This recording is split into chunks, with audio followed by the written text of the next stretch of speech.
Hey guys, welcome back to another video. In this video tutorial, I'm going to be showing you guys how to write your very own FireFox password decryptor, sort of a FireFox password recovery tool, if you will, in the Delphi programming language. So, to get started, just a few things we want to do. First of all, let's go ahead and hook up our graphical interface because, hey, you can't do anything without that, right? Unless you're running a console app or something, which we're not going to be doing. So let's go ahead and set the caption up as FireFox password recovery. And I guess we can paraphrase Delphi in the beginning of that. So Delphi Firefox password recovery. Yippee!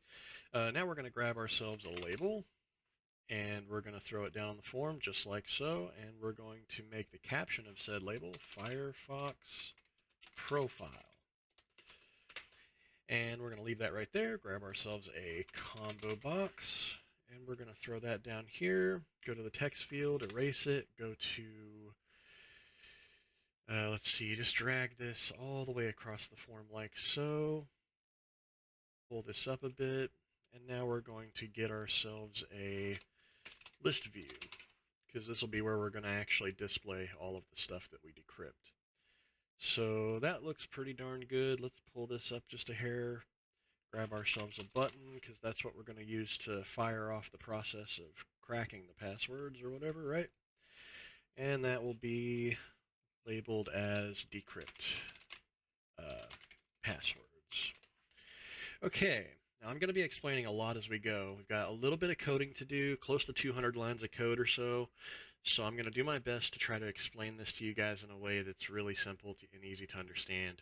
So essentially, the first thing you gotta get is when the program loads, we're going to grab the Firefox profiles of the current computer that the app is being ran on, and we're going to throw them inside of this combo box here. And also, one other thing, guys, you might want to change the style of this to drop-down list before we get started. So that'll be a lot better looking. All right, so there you have it. Let's go ahead and design the list view as well before we get going so we don't have to do it in code later. We need 3 columns, so make sure you guys right-click, go Columns Editor, and make 3 new columns, auto-size to true. The first column will be URL. The second column will be username. And then, of course, the last one will be password. This is going to be where the information is actually shown on the screen. Now we're going to go to View Style and make that report. There you have it. All right, so what we'll do at this point is we're going to have to start programming a lot of stuff in. So I'm going to do my best to help you guys understand kind of what's going on here. So let's go into the code, scroll all the way to the top. We got to add in some extra uses here. Now, you guys are more than welcome to use FireDAC components, which start with the phrase FD, which stands for FireDAC. These are completely free. The code will quite literally almost be exactly, in fact, I think it will be exactly the same thing as what I'm going to do. So if you guys are confused by my UniDAC stuff, because I'm going to be using UniDAC, I'm not using FireDAC, and there's a reason for that. I find that UniDAC is just, I don't know, it's just better overall in my opinion. So I'm going to add in some uses here for Uni, as well as SQLite Uni Provider, and then I'm going to add in system.net encoding. So also we may need to add in system.json as well as system.ini files, just in case we might need some of that. We're also going to need, let's see here, system.io utils, if I don't already have that. And I think that's probably about it. We already have classes, windows, all that good stuff. So I think that's about it. I'll do Control-D so you guys can see a better list of that. So make sure your alls looks very similar to this. Again, if you don't have UniDAC installed, Uni will be underscored red for you, so will this one. So you guys will want to be using these components instead.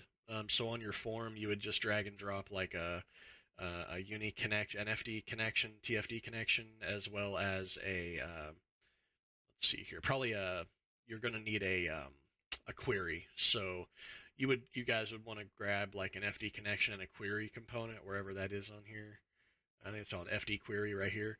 So you guys will need this one and this one if you're going to use that. But I'm not even dragging stuff to the form. I'm just writing it in code. So I'm just going to leave it as is for me. I'm using Unidac and the SQLite provider because here's the thing, guys. FireFox stores passwords and everything else inside of a locally hosted SQLite database file. So that's why we're needing components to be able to access that database file, okay? All right, now let's get started on some programming here. So underneath all these uses, we're going to make some blank space here where we can type. And actually, we're going to type. Funny, right? All right, so this is going to be our structure for the NSS crypto library operations. Jeez. All right, so we will put, we're going to make a record with 3 pieces of information, or variable types, if you will, that we're going to use later down the road. So this is going to be T security item. It's going to be a record type, and underneath it we're going to have 3 variables. So the first one will be type flag, which is going to be an integer. Here, I'll try to space this out. That way it's a little better to read for you guys. Type of security operation being dealt with. And then we're going to have a data pointer, which is obviously going to be a pointer to a byte, so a pointer to data, if you will. So we'll just do p byte, and I'll comment that as pointer to data. That works. And then we're going to have the length, which is the length of the data that we're dealing with, and that's going to be a cardinal data type. So length, which is a cardinal, and this is the data. Data's length. There you have it. Okay, so that's the first thing you got to make is this little type record structure here with these different variables inside of it. Okay, now once we're done with that, we're going to come down and make a pointer to that record. So p security item will be equivalent to a up-caret pointer to our record type, which is going to be this right here, and I'm just going to copy and paste because I'm super lazy. So it's a pointer to that, okay? And that is it. So that's that. Now, what we can do is this stuff right here, this below is just the main form class information. That's all that is. All this crap is auto-generated. You don't have to code it yourself or anything. So we've got all that. We are going to make a couple of private declarations or private variables, if you will. So for this, we're going to have to make one which is a string type, which is going to represent our FireFox profile directory, wherever the hell we manage to find that thing, okay? And I'll explain how we find that here in the future. For now, we're going to do the FireFox profile. We'll just do FireFox profile directory. I'll try to name it as short as possible. So it's going to be a string. And again, this is the FireFox profile directory. All right, and then we're going to also need to have a variable for our uni connection, or our, in your case, if you're using FireDAC, then it'll be a FireDAC connection. But we're going to make a variable so that we can create a connection component and be able to connect to the FireFox data, locally hosted SQLite database file. So this will be, let's just do the FireFox DB con. That'll be more than enough. And it's going to be a T-uni connection for me. For you guys, like I said, it'll be a TFD, whatever this is up here, TFD connection, whatever the hell that is. And this is just this is for the SQLite database connection component. Okay, so there you have it. Those are the only 2 you'll need to get started with.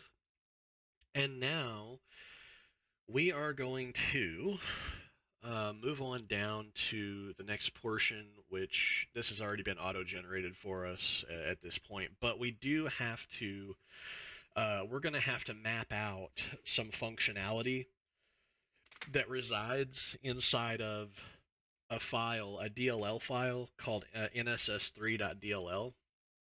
So again, guys, I'm going from top to bottom, so this may all seem kind of like, what are you doing? All of these things, we're just prepping ourselves for coding later. So like, we're gonna need this, you know, for dealing with the stuff that comes out of the NSS DLL. We're gonna need to be able to point to our record to do stuff with that data. We're gonna have to be able to connect to the database, so we're creating that here for the profile directory where we can grab the different Firefox profiles. See, all of this is preparation for what we're doing below. You get it? Okay, so this is all this stuff is just very basic. All you have to understand is that we need these things or we can't program below, right? So here's where our Firefox profile directory will be. This will be a variable that holds that information. The Firefox database connectivity based variable will be our connection component that has an active connection to the database, so we can push data or pull data to and from, which we're not going to push to, we're going to pull from, because that's all you're doing, quite literally. But anyway, so coming down here below, we're going to continue this. So we have to create a new record. Okay, so I'm going to do NSS, which is a type of record. And inside of this record, we're going to have all of the different, we're gonna have a handle to the DLL file, and we're going to have all of its functionality mapped out in memory, where we can actually, like, you know, do stuff with the DLL that we're trying to load to be able to grab the data from Firefox and be able to actually decrypt the passwords, etc., etc. So we'll do a comment here. We'll just put mapping out NSS DLL functions, etc., etc. Something like that. Okay, so we got a record. Handle, let's do handle, which is going to be an H module to that DLL. So this is the DLL's handle. And then the rest of these will put the following are all functions that reside within the NSS.dll. And I think it's NSS3.dll. So basically, at this point, it's going to have about 6 different ones. There's initiation. There's here, let's do this one. There's stop. And I'm going to go ahead and just kind of start like coding this as well. So this is a function, which will be an external function. This is CFG for config, which is a P and C car. And then we have returns an integer value, CDECL. Okay, so this call right here, here, let me make sure I spelled this correctly. It's P and C car. All right, so basically this is the same thing we're going to be doing all the way through this stuff. So let me just copy this and just paste it like 6 times or something like that. So we're going to also have stop. So this will be stop, and then this will be like get slot, and then this one will be decrypt, and then this next one's going to be check the password. So it's check PWD, and then this next one will be need login. These are all functions that reside inside of the nss3.dll file, and we're going to be able to do stuff with them. So we got to change all this stuff on the right. This is all incorrect because I just pasted from the initialization. The initialization one is correct. That pretty much is all you need to know for that one. This one is going to be a little bit different. It doesn't have the PANSI car portion, so we're going to get rid of this, and it's going to just be a function which returns an integer value. And this is just a stop function, so obviously it would return like 1 or something like that if it stopped successfully, I guess, or something like that. This is all up to the Firefox developers. This is stuff that they put inside the DLL file, right? So we're initializing, and we're going to get the configuration as a PANSI character. It returns with an integer. Then we've got stop, get slot. So on the get slot one, this is actually a function pointer. So let's do this. Instead of an integer, it's actually going to be a pointer. And then the decrypt is actually going to have quite a bit of stuff in here. So let's get this out of here. It seems like the FireFox team left everything returned as an integer type. So you can just keep that in mind, that everything returns like with an integer at the end. So for the decrypt portion, we need to make a couple of things here. A constant variable inp out p security item, which is what we made above. We're going to do ctx, which is a pointer, and that's going to all return as an integer. So these things are things that we have to have like returned out of this from the DLL. So just make sure yours looks exactly like mine.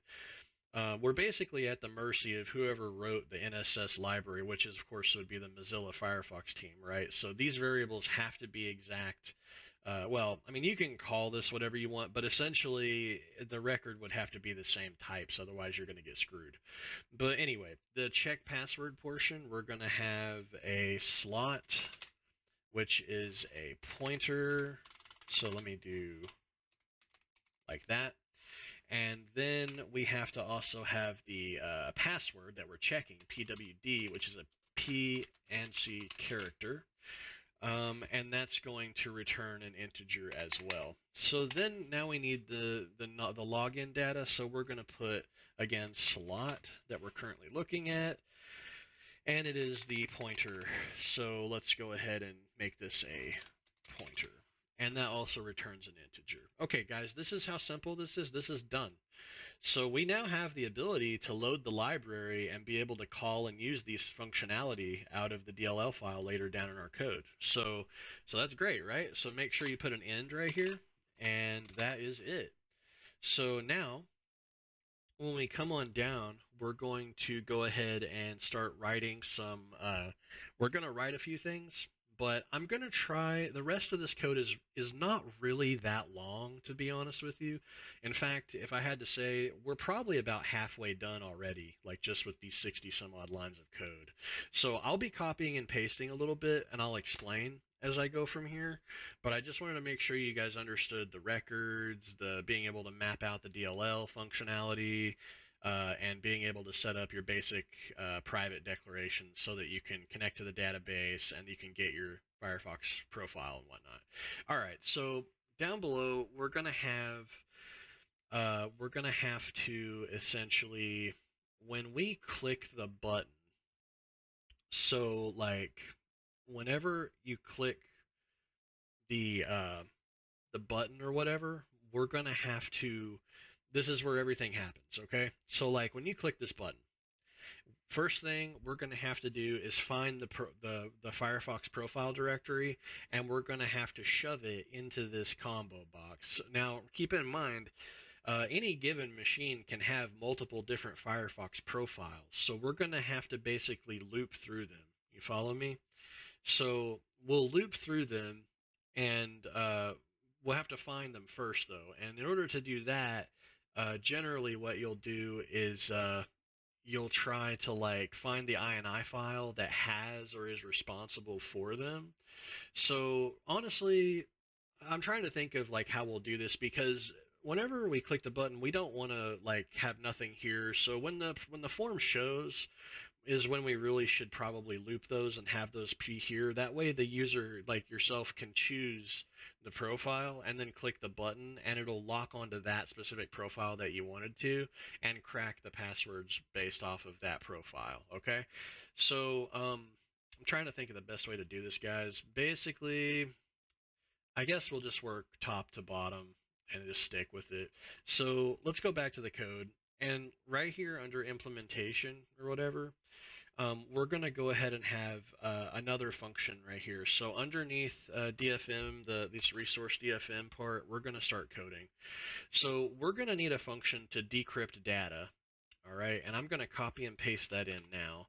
So this is going to take base 64 encrypted data, It's going to take base64 encrypted data, which was used during the NSS DLL stuff, and it's going to decode it. It's going to decrypt it, decode the 64-bit, okay, or the base 64. So this is the function. It takes in data from the DLL and it returns it as a string. We have raw bytes we're dealing with, and then we have the INP and OutP from our T security item record, which we created right up here, right? Okay. And we're going to decode the base 64 to bytes first. So we're taking whatever raw data we had, and we're using the system.net encoding base 64 decode string to bytes functionality from Microsoft Windows API. That's being used from, let me show you, I had it up here a minute ago, right here. You have to have system.net encoding. That's why that use has to be up there, because we're going to take it here and we're going to throw that into raw. So that'll be raw T bytes. Now we can say the INP type flag is 0, and then the data pointer is going to be pointed at raw from byte 0, and then the INP's length will be the length of the raw data. Now we can set up like this right here. You can say the outp is the default T security item, decrypt using NSS. This is where we're going to say NSS.decrypt the data that we just decoded and the outp data that we just decoded, and we're going to have it set a string to the PANSI character of the output data to the data's length. Now, if everything goes okay, the DLL did its job, and we're able to call these functions right here, right? Which is exactly what we're doing, calling decrypt. You see that? So we're calling this right here, and it takes in an INP, outp, security item, pointer, returns an integer. See that?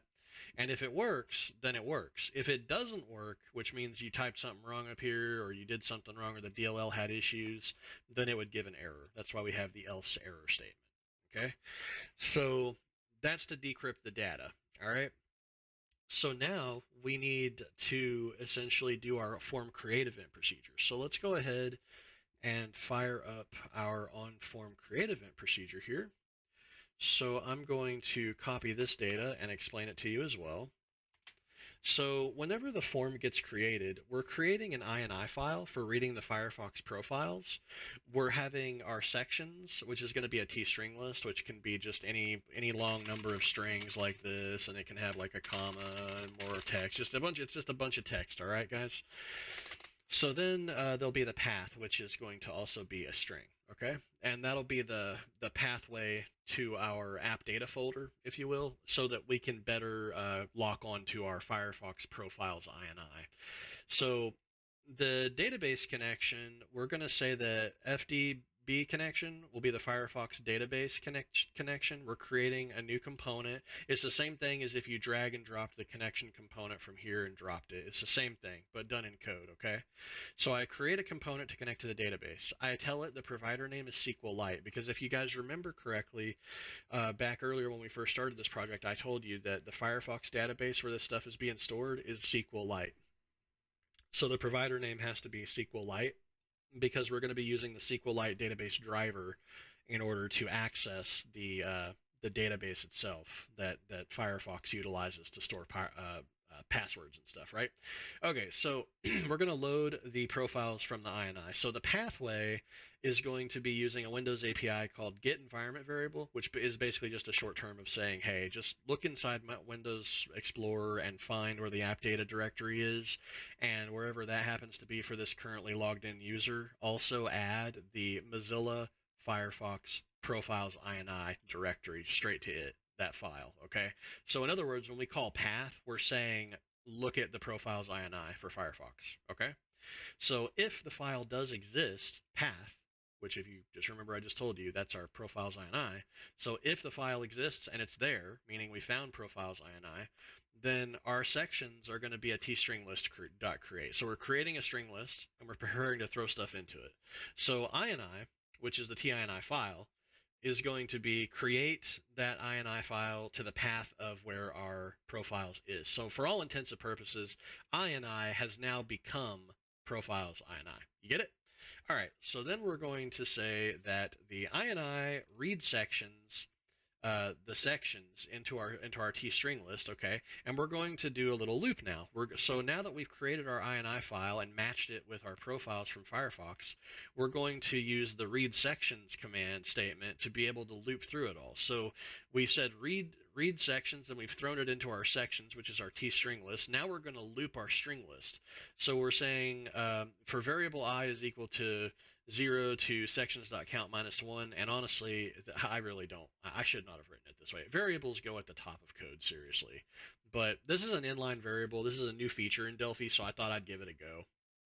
So for variable I equals 0 to the entirety of the selections count -1. In other words, I is equal to the exact amount of sections we have in this ini file.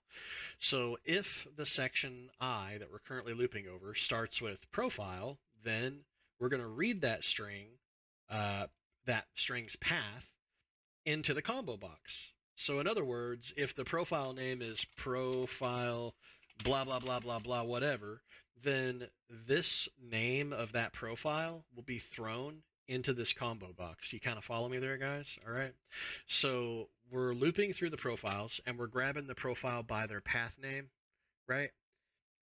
And then we're going to throw the name of the actual name of that profile up into the combo box here, so the user can visually choose which profile he wants to crack the passwords for, right? Okay, so now after we're done with all that, and we've actually managed to toss in the combo box items of that profile and whatnot, then we're going to free our ini file and free our sections to free up memory, because you don't want it's a good practice. You don't want to not leave that not freed, because if you do, you've got memory just a bunch of sections and crap taking up space when you're in your application's memory structure in your memory tables and stuff like that. And it's just taking up space on your computer RAM. You don't want to do that, so you want to free these, okay? All right. So now then that we've got that rolling, we also want to do something else as well. Let me go to onForm destroy. In case the user decides to more or less die out at any time, like say he gets bored of this and wants to close the program, we want to make sure we're error handling everything correctly, right? So we need to make sure that on the form destroy, whenever the user decides to close out or terminate the program, we have to say that if we have assigned NSS, if assigned NSS stop, then NSS go ahead and stop. If NSS handle is not nothing, which means we have something, which means we've been locked on to or using the active DLL because the DLL is loaded in our memory space, we're going to have to free that library. Otherwise, we could have issues and errors and a handle that's still left behind and all kinds of crap, and it'll be ugly. So we're going to free the library just to be sure. And also, whenever we're closing out, we also want to make sure that any database connectivity that we might have going on needs to be also freed. So this is all just precautionary code, just trying to be professional about it and make sure that everything dies out, okay? All right, so next portion will be the button click code, which is basically the meat of the entirety of the application. So what we'll do is we will go ahead and program that in. So double click on your button, and for this button code, like I said, we're going to just go ahead and write this in. So this will be the main password decryption logic, if you will. So let me go ahead and copy what I've got for mine, and we will paste it right in. So give me just a second here, guys. I'm going to paste this in. It's a lot of code. Do not freak out. We are going to go over every single fucking line of it. Okay, so here's the button click event procedure. And inside of this procedure, we also have a different function called get credentials, which is for JSON reading. So let me explain first of all. We have to have the Firefox directory first. So we're going to have to grab the Firefox installation directory, and we have to also navigate it if it is 32-bit or 64-bit. So we'll do that later down below. And also, the credentials array is actually in JSON. So the creds for the credentials of the users is in JSON. So we need to parse through JSON. That's why we had to add system.json at the top so that we could import the system's JSON reading capabilities. All right, so now we have a slot which is a pointer to the NSS key slot that we're currently dealing with.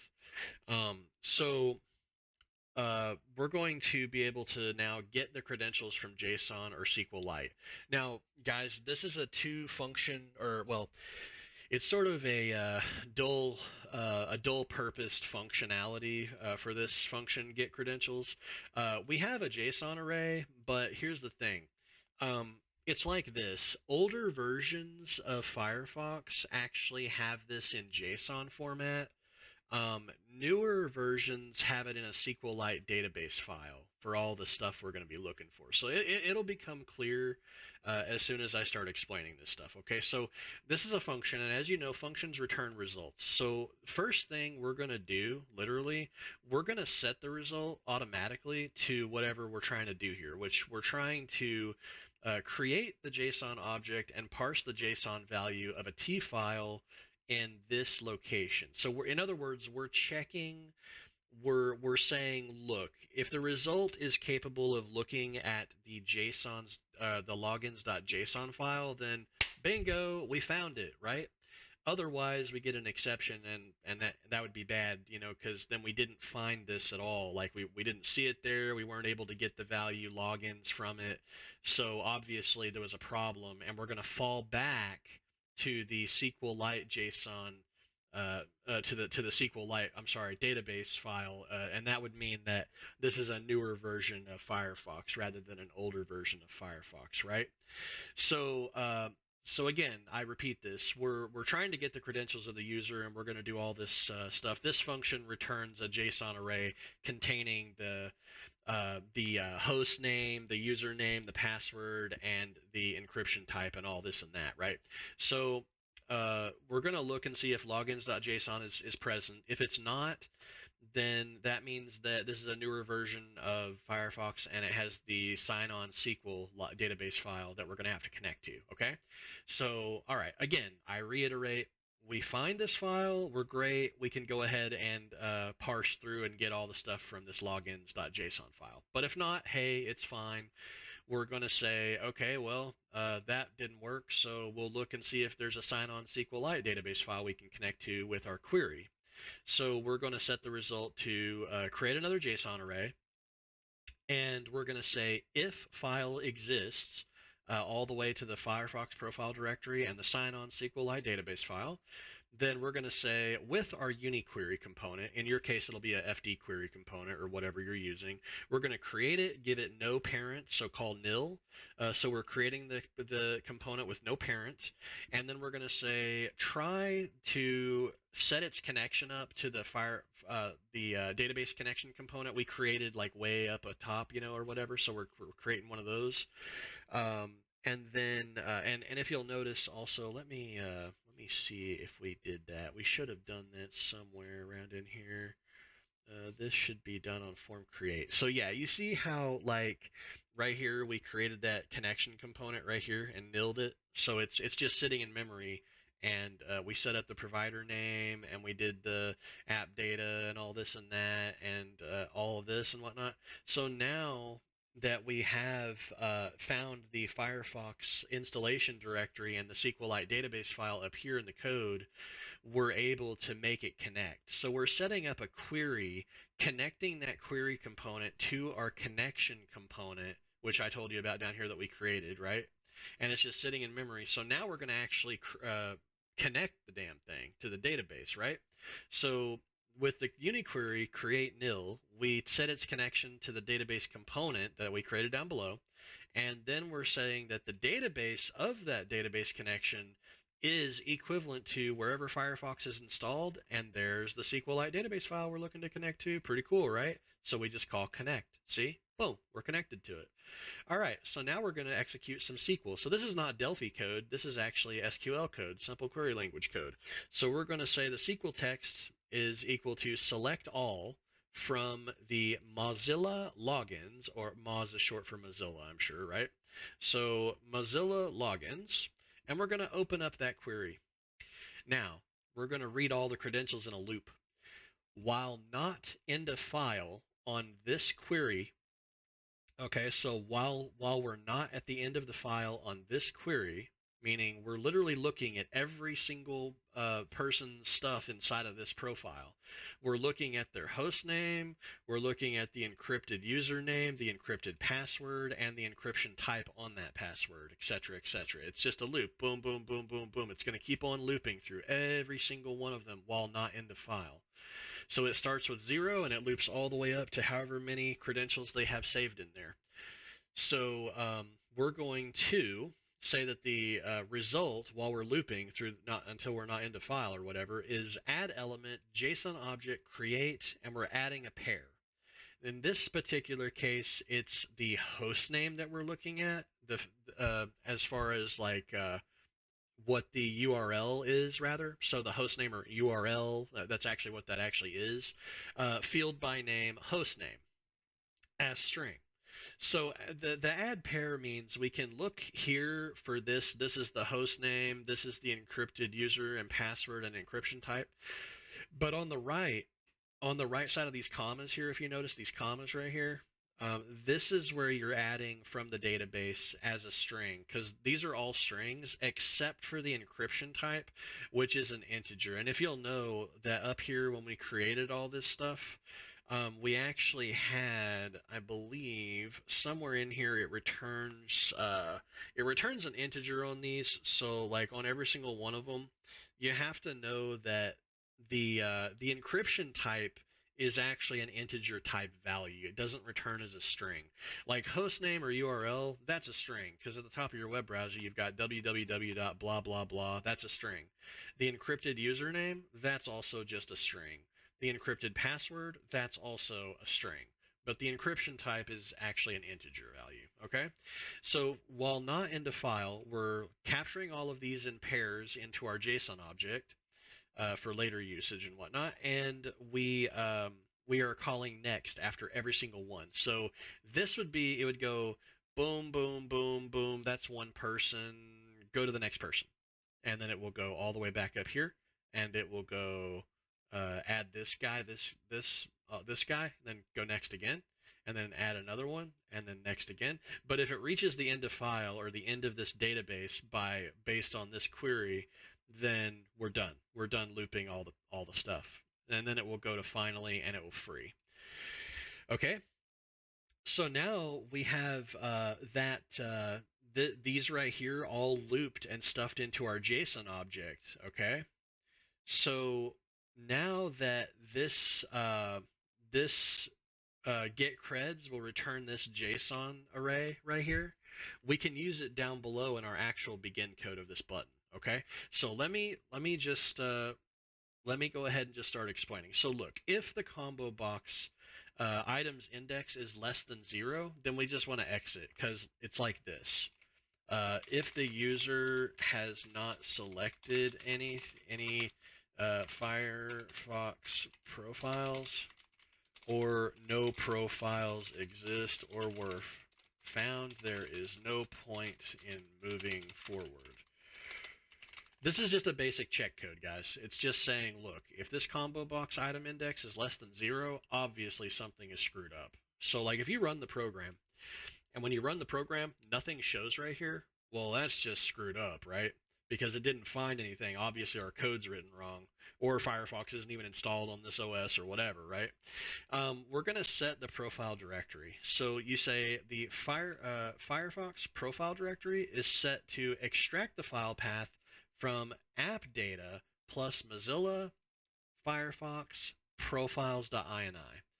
The combo box items will be set, or plus, I'm sorry about that, guys. This whole thing is going to be a string to this location, and it's going to the ini plus the combo box one's items to the combo box one's item current index. Okay, so now that we have our profile directory, and we're able to throw it into the index of these combo boxes, this combo box up here, we're going to say get the Firefox install directory. So we're going to set the size of a pointer to 8, and then here's the Firefox directory, which is all the way to, if it's like 32 and 64-bit, you see the difference here, guys? Like this one and this one, if it's in different folders, right? Like this one handles, if it's in program files, this one handles if it's in program files x86. And that will be the difference between 32 and 64-bit. So the Firefox directory, if we can find it in here, then it's here. If we can't find it there, then obviously it'll be here, okay? And then we're going to change to the Firefox directory temporarily so we can do some work. So the variable old directory is get current directory. Set the current directory to the Firefox directory that we found, right? Then we're going to attempt to see if we can see the DLL known as nss3.dll, and we're going to try to load it and map it into memory using its function pointers. So we're saying nss.handle the loading of the library p character, because the p character is just a long way of saying we're able to throw in the directory like this thing right here where it is. So it'll be C program files, whatever, Mozilla Firefox, and then nss3.dll, and that's what we're attempting to pass to the load library Windows API call. So then we're going to say if NSS handle is not nothing, that means we have a handle on that DLL. That's wonderful. That means we loaded the DLL into our memory space properly. And then we're going to go ahead and get the function pointers to this. So we say NSS, and now remember up above, guys, remember how I, like way up here, we did initialize, stop, get slot, blah, blah, blah, blah, blah, and we already mapped that all out so we know what to expect. Well, that's kind of like what we're doing right now. So we're saying initialize is to get process address of nss.handle for NSS initialize. And it's the same thing for this one, this one, this one, this one, and this one, all on the same handle to that DLL or that loaded library, right? And that's it. So these now become the process address space that we're looking for to be able to execute and deal with stuff inside of that DLL file. So now that we have mapped them all out and we have their handle, we have their address and their handle to the DLL and whatnot, we're ready to begin. So we're going to initialize the NSS library for the selected profile that you should have selected in this combo box, okay? So we're going to say that the NSS library initialize on this profile directory equals 0. So if we find something, then we're going to get its slot, okay? If the slot is equal to nothing and NSS needs login of the slot, then we're going to check the password.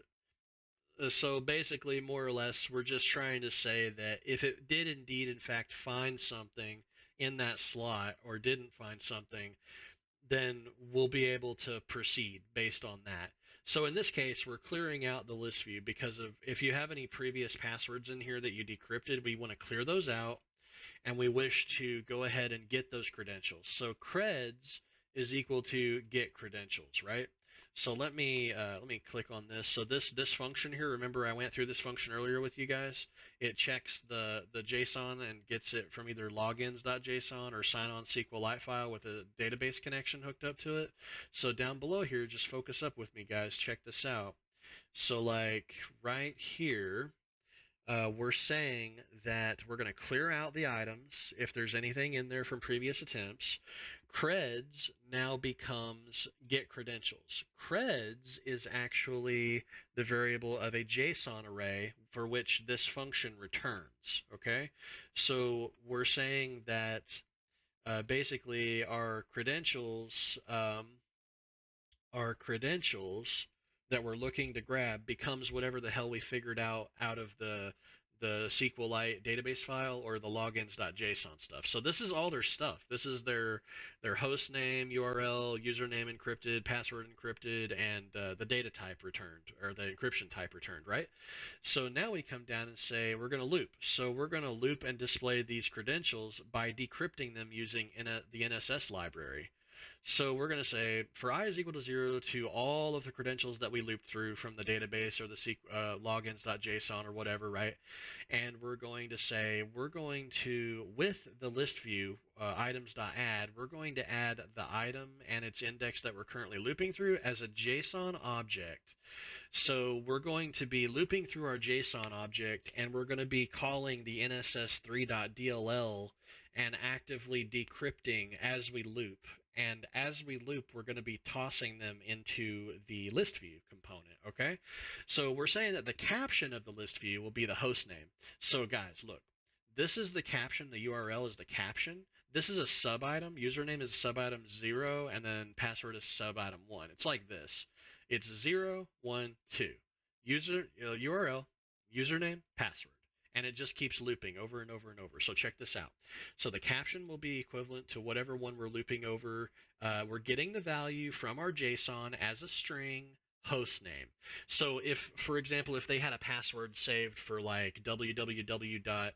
I don't know, hello.com or something, just whatever, google.com, whatever, then it would throw www.google.com because it pulled that out of our JSON that we pulled out of their database, okay? Then we're going to say if get value of integer encryption type is equal to 1, because remember it turns an integer, that means that the password is encrypted and we're going to have to decrypt it, okay? So sub items dot add, and we're going to do both.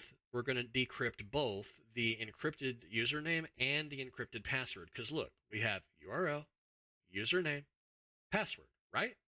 Okay, so we're going to add decrypt data. Now let me explain. This right here is very important. This function right here, this decrypt data function right here, is actually making it call the DLL, NSS3.dll, and decrypting whatever data we found in our JSON object and threw in there. So let me, if you hold down Control and click on decrypt data, we've already been through this once before. I wrote this above. Remember all this? This is returning the base64 encoded string values out of the database, and it's decoding them. Okay, and at the end we're calling NSS.decrypt at the pointer of the INP returned data, and we're putting it to our out data. So there's in pointer, out pointer. You get that? Does that make a little more sense now? Like this is the in data. See, like if you take in, like at NP, the in pointer flag, the in pointer, which is a part of the record of the T security item up here above. You see that? It's got type flag, data pointer, and length, right? So whenever we're doing this, we're putting stuff in and we're decrypting it through the NSS decryption library, and we're getting our out value as well as a data pointer. And then we're setting the string as the result as a p-ANSI character to the out pointer of the data pointer, out pointer to the data's length of what we decrypted. You get it? So it's like a bunch of scrambled trash goes into the DLL, and the DLL says, oh, I understand this. I'll decrypt it for you. It says hello world or something like that, right? And we get that data as a pointer string back out to the data's length. So if you only did data length of 2, you'd only get HE since it's hello, like you'd only get HE. But instead we're doing out p.length, the entire length of everything that it gave us. So it's the entirety of whatever was decrypted, right? You follow me so far? All right, so down below, I got to figure out back where I was here, guys. So basically what we'll do is, let me find that. Here we are. So we're going to add the decrypted username. We're going to add the decrypted password. And then if it wasn't encrypted at all, then that means that this encryption type would have been 0. And if that were true, we don't have to decrypt something that's not encrypted. So we would just call subitems add get value from our JSON object as a string and just toss them in there because they're not encrypted. You get me? So then after that's all done, so we've either decrypted them and shown them, or we've just shown them, and then we free our credentials variable because we don't want to take up memory space. And then after that, you just come all the way to the bottom here and you set the current directory back to the old directory. And that's it. That's literally it, guys. This is essentially the entirety of this entire application. We're done. So we can actually come back over here and go to Project, Options, and I'm going to give it just a really nice theme. So just bear with me here for a sec. We're going to go to Appearance, and I'm going to just give it something like, I don't know, maybe, I have no idea. Honestly, let's try and get a little creative with it this time, guys. Let's see if we can find something. There's carbon, cobalt. Here, we'll just do cobalt. We'll see what that looks like. There you go. So that looks pretty cool, right? let's give it a try and just see if we can run it and see if anything bad happens. So it looks like it actually did work, and as you can see, I have some stuff in here. I have like the default profile, and I also have some weird looking profile down here, and this is the default release profile. Maybe we can try to decrypt the passwords in there and see if they show up. Okay, so I'm gonna click decrypt. Nothing seems to be happening. I'll try this one. That one doesn't work either. Huh. I may not have any saved passwords, so I'll have to go make one real fast and I'll be right back. Okay, guys? Okay, guys, yeah, that was the problem. I didn't have any passwords saved at all anyway, but I want to show you guys a little something that you really need to understand, and that is that depending on the architecture of your Firefox, you need to have your password recovery tool compiled at the same bit as the actual release of your Firefox distribution or whatever. So basically over here, like you're going to see in your projects portion over here, you can target different like bit rates of the architecture for Microsoft Windows and every other OS that you've included this project for.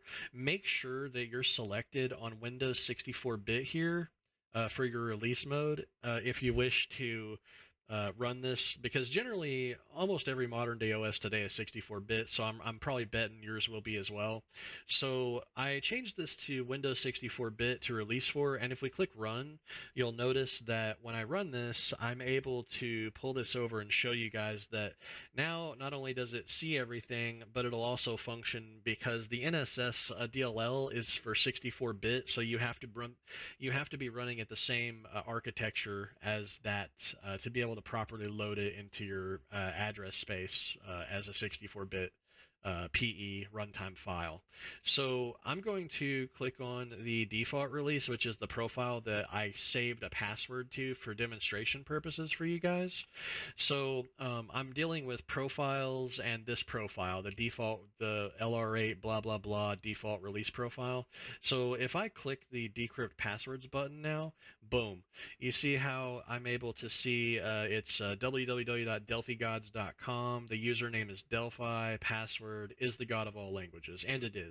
So great, fantastic. I hope you guys enjoyed, and leave a like and subscribe, and maybe even come check out the forum if registrations are open, which at this current time they are. But yeah, guys, this is it. This is how simple this is to do in the Pascal Delphi programming language, and you can also cross-compile this to be ran on every OS on the planet with very little code changes. I will mention that the DLL file for Windows is nss3.dll. But for other OSs like Linux, it would be like a SO file, and then for Mac, it's something different.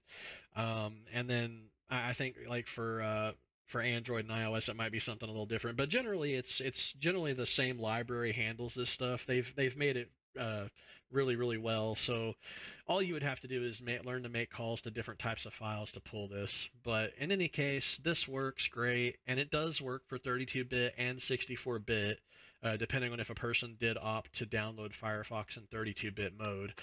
Also, one other thing I'll mention before I leave the video here is that the way that we've written this logic, you could actually expand on this, because the NSS3.dll, I do believe, is kind of Firefox's standard, if you will, like Mozilla's standard for their encryption libraries.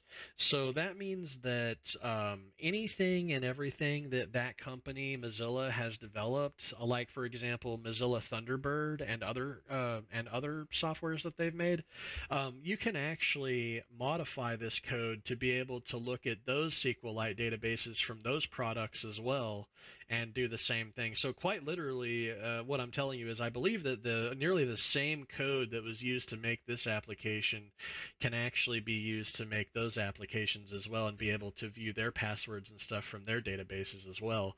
I literally believe it to be like the exact same code. So all you have to do is change up a couple of file path locations and you're all good. So guys, I'm going to go ahead and leave it at that. This has been an hour-long video. I hope that you guys enjoyed. I really hope that that I explained it well enough for you. You can find this source on my GitHub profile in my repos, my repositories. So I'll have a link in the description concerning that, so you can go check it out for yourself. But in any case, guys, Bitmaster Zor here, over and out. I hope you guys enjoyed. Like, subscribe if you like my content. I'll have a lot more coming soon. All right, guys. Until then, happy programming. Peace out.